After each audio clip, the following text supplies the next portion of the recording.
I didn't get a chance to really talk about the 69K at Dirt Car Nationals, and I wanted to do that today. This has to be one of the most intriguing sprint car teams in the country. And I know they've gotten plenty of attention over the years, especially when Lance Dewease was melting faces in this car. But this squad just keeps showing up to racetracks with different drivers and running well.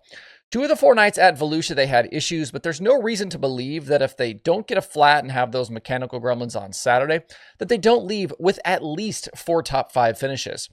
Christopher Bell was running 4th on Wednesday when they blew that tire. They then won Thursday, finished 2nd Friday. Saturday was cursed from the jump with a busted engine, which ruined their qualifying, and then a rear end went south in their heat race.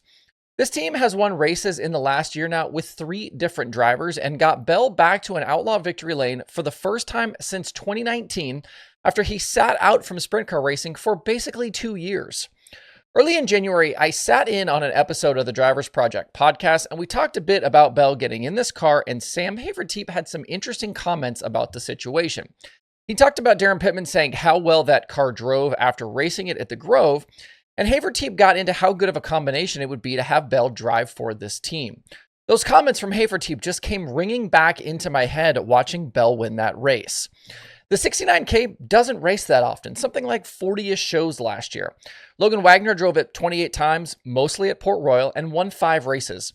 They didn't run all the Port shows and still finished 3rd in the track championship. And Darren Pittman, he raced it just 13 times. He had a win, 6 top 5s, and 8 top 10s.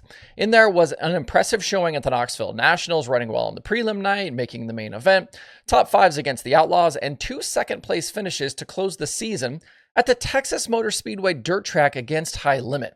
This wasn't Lincoln or Williams Grove or Port or some other Central PA track. This was the Texas Motor Speedway dirt track. And I know Pittman, he's an outlaw champion. He deserves credit here, but he hasn't run more than 18 shows in a year since 2020.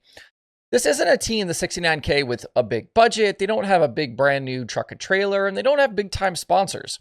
They have a 90-year-old crew chief in David Brown. Kreitz himself is 63, and basically the same group of crew members they've had for years. But none of those things matter. Actually, that might be their strength. They just show up with fast race cars and beat people. 2 years ago, after they parted ways with Dewease, Kreitz said he had inquiries from 75 different drivers about wanting to get into the 69K. Watching what they've done just the last year, I'm honestly surprised it wasn't more.